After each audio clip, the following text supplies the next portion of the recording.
জলমহল নীতিমালা 2009 প্রিয়াম্বলে বলা আছে যে দুইটা প্রধান কারণ, একটা উদ্দেশ্য, একটা হচ্ছে যে দরিদ্র মৎস্যজীবীদের অর্থনৈতিক সচ্ছলতা ফিরিয়ে আনা, তাদের জীবনযাত্রা আরো উন্নত করা। ব্যাপারটা হচ্ছে যে এই জলমহলগুলোর একটা টেকসই ব্যবস্থাপনা নিশ্চিত করা। এই প্রিয়াম্বলের এই দুইটা কথা আপনার পরবর্তী যে পেজগুলো আছে, যে ক্লজগুলো আছে, তার কোথাও এর কোনো রিফ্লেকশন নাই। যা আছে কমিটি কিভাবে হবে, প্রকৃত মৎস্যজীবীকে কারা কিভাবে পাবে, এই জিনিসগুলো আছে। তো আসলে প্রকৃত অবস্থা কি হচ্ছে আজকের কথাবার্তা যেটা আমরা বুঝলাম বা আমরা জেনেছি, তা হচ্ছে যে মৎস্যজীবীদের অবস্থার উন্নয়নের জায়গায় তারা আরো অবস্থা খারাপ হচ্ছে দিন দিন, এবং তারা এক্সক্লুডেড হয়ে যাচ্ছে এই প্রাকৃতিক সম্পদের সাথে তাদের যে একটা লং টার্ম হিস্টোরিক্যাল কানেক্টিভিটি, সেটা থেকে তাদেরকে দূরে ঠেলে দেওয়া হচ্ছে। আর টেকসই ব্যবস্থাপনার জায়গায় এটাকে ধ্বংস করা বা ডিগ্রেড করা হচ্ছে, প্ল্যান ওয়েতে এসেছে। তো তাহলে এখানে একটা বৈষম্য আছে, এবং এইটার জন্য আমরা একটা গ্রুপ, এখানে মাসুদ সিদ্দিক আছে এবং আরো অনেকেই আমরা 7 বছর আমরা এই জলমহল নীতিমালা এবং বিভাগও একটু সাপোর্ট দিচ্ছে, তারা কিন্তু এটা পছন্দ করে না। 7 বছর যাবৎ বিভিন্ন দেন দরবার করে আমরা একটা ফাইনাল পর্যায়ে আসলাম যে এই অ্যামেন্ডমেন্ট হওয়া উচিত। এবং গত কয়েক বছর আগে ইউএসএ ক্রেয়ার প্রজেক্টের আওতায় সিনিয়র মিনিস্ট্রি মানে মিনিস্ট্রি অফ ল্যান্ড এর অফিসিয়ালদেরকে নিয়ে কক্সবাজারে মিটিং হয়েছিল 2 দিন। সচিব মহোদয় গিয়েছিলেন দ্বিতীয় দিনে, এবং উনি বলেছিলেন যে ঠিক আছে, যে অ্যামেন্ডমেন্ট গুলো হয়েছে এটা আমরা এগ্রি করছি এবং ঢাকা ফিরে যাওয়ার পরে আমরা এটা ঠিক করবো। আনফরচুনেটলি সেটা কিছুই হয়নি। তো তাহলে আমরা এখন আজকে প্রশ্ন আসছে যে আমরা এই লিজ রাখতে চাই নাকি একটা স্থানীয় সমাজভিত্তিক ব্যবস্থাপনা করতে চাই, যেটা আই বলতেছিল যে তার প্রেজেন্টেশনে যে বাংলাদেশে অনেকগুলো উন্নয়ন প্রকল্প, এই সরকারের উন্নয়ন প্রকল্পের আওতায় এই একটা sustainable community based wetland management বা জলমহল ম্যানেজমেন্টের অনেক ভালো ভালো দৃষ্টান্ত আছে, অনেক ভালো ভালো দৃষ্টান্ত আছে, কিন্তু সেগুলো প্রকল্প শেষ হওয়ার পরে আবার ওইগুলোকে ক্যান্সেল করে এই আবার লিজে ফেরত দেওয়া হতো।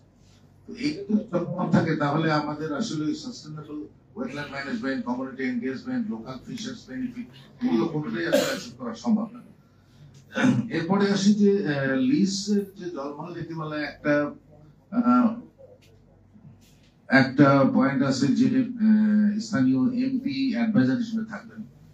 এটা আসলে অ্যাডভাইজিং এর জায়গায় এটা আমার মনে হয় যে একটা ড্যামেজিং সিচুয়েশন আছে। আমরা এটা প্রপোজ করেছিলাম আমাদের সর্বস্তরের মিটিং এ, এবং আমরা যে কমিউনিটির সাথে কনসালটেশন করি সেখানেও বলেছি যে এটা কোনো দরকার নেই, ওনারা বরং অ্যাক্টিভ থাকবেন সংসদ আইন এখানে কে কোন কি সেটাতে আমাদের কোনো দরকার নেই।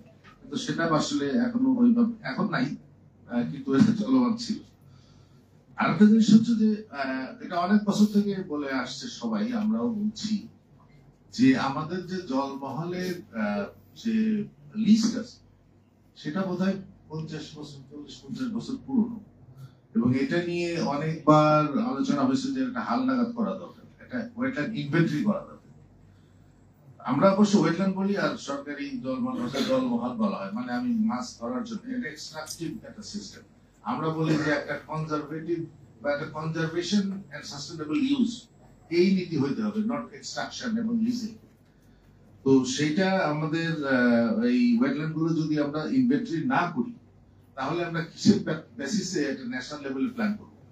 কারণ আমরা হাকালুকি হাওর এবং টাঙ্গুয়ার হাওর এবং খাইল হাওরের ডিটেইল ইনভেন্টরি করছি যারা আমাদের প্রজেক্টের আওতায়। অনেকগুলো বিল আছে যেগুলো লিস্টে আছে কিন্তু এখানে নাই, মাঠ হয়ে গেছে, সমান হয়ে গেছে। এই ধরনের এখানে তো আবার প্ল্যান হলে ওইভাবে করতে পারছি না। যেগুলো ভরাট হয়ে গেছে সেগুলোর পরিণতি হচ্ছে যে সেটা দখল হচ্ছে এবং এগ্রিকালচার ল্যান্ডে কনভার্ট হয়ে যাচ্ছে, সুতরাং আওয়ার সংকুচিত হয়ে যাচ্ছে। তো সেই জন্য একটা ইনভেন্টরি খুবই দরকার। এটা অনেক বছর ধরে আমরা বলে আসতেছি, কিন্তু এটা হচ্ছে না। আর হচ্ছে যে ডেভেলপমেন্ট প্রজেক্টের আওতায়, যেটা অবশ্যই বলেছি যে আমরা যে ডেভেলপমেন্ট প্রজেক্টের আওতায় যে সমস্ত করছি ভালো ভালো উদাহরণ আছে, কিন্তু সেটা উদাহরণগুলো নেওয়া হচ্ছে না, সেটা একটা অসুবিধা। আর আরেকটা জিনিস হচ্ছে যে পাইল ফিশিং নামে একটা ফিশিং পদ্ধতি ছিল হাওড়ে। এটা এখন ওদের 3 বছর পর পর মাছ ধরা হতো, তো অটোমেটিক্যালি সেখানে একটা অভয়াশ্রমের আবহ সৃষ্টি হতো। সেটা এখন নাই, এখন প্রত্যেক বছরই মাছ ধরা হয়।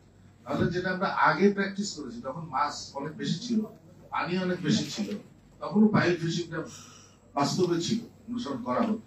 এখন করা হয় না কেন? এখন তো আসলে মাছ কম, পানি কম, মানে এখন নানান রকম অসুবিধা আছে, এখন পাইল ফিশিং বেশি দরকার, কিন্তু সেটা হচ্ছে না। সোয়াম ফরেস্টের কথা বলেছেন, এটা আমরা অনেক আগে থেকেই সোয়াম ফরেস্ট রেস্টোরেশনে কাজ করতেছি। এখন কিছু কিছু জায়গায় গুগল ম্যাপে দেখা যায় যে সোয়াম ফরেস্ট গুলো যেগুলো করা হচ্ছে সেগুলো কাজ হচ্ছে। কারণ হচ্ছে যে আমরা হাওড়কে চিন্তা করি একটা মাল্টিপল রিসোর্স সিস্টেম হিসেবে, আমরা শুধু ফিশটা চিন্তা করি।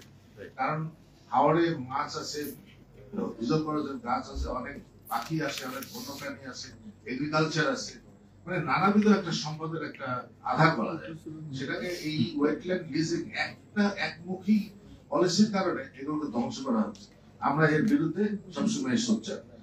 আর লাস্টে যে কথা বলবো যে সজল কান্তি দাদা বলছেন যেটা হাওড় মিনিস্ট্রি, আমাদের তো হাওড় বোর্ড আছে, পরে বোধহয় বিভাগ হয়েছে কিনা আমি জানি না, তাহলে অধিদপ্তর হয়েছে কোথায় তাদের, আমরা না তাদের তো আমরা কোনো কিছু আমি জানি না, মানে আমরা দেখি নেই। হ্যাঁ, তাহলে এটা দিয়ে আমরা কি করবো? মিনিস্ট্রি নিয়ে আমরা কি করবো? হ্যাঁ, কার্যালয় আছে, কিন্তু কার্যকর্ম কি আছে সেটা হচ্ছে বিষয়। তো সুতরাং আমি মনে করি যে এটার হয়তো দরকার আছে, কিন্তু যদি দরকার থাকে তাহলে তার অ্যাক্টিভলি কাজ করতে হবে, অ্যাক্টিভ এনগেজমেন্ট দরকার আছে, এবং অ্যাডিকুয়েট ম্যান পাওয়ার দরকার আছে, এবং এখানে মাল্টি ডিসিপ্লিনারি লোকজন দরকার। যদি এটা ওয়াটার ডেভেলপমেন্ট বোর্ডের একটা উইং হয় তাহলে দেখা যায় সব ইঞ্জিনিয়ার ডমিনেট, কিন্তু আমাদের তো ইঞ্জিনিয়ার দরকার নেই, দরকার আছে খুব কম, কিন্তু ওখানে দরকার এগ্রিকালচার, বায়োডাইভার্সিটি, ওয়েটল্যান্ডস, এই ধরনের লোকজন আমাদের দরকার আছে, এবং সোশ্যাল সায়েন্টিস্ট। কারণ হচ্ছে যে তারা চিন্তা করবে যে how societies can better manage this ecosystems. যাক, আমি আর দীর্ঘায়িত করতে চাচ্ছি না, সবাইকে ধন্যবাদ আমাকে সুযোগ দেওয়ার জন্য।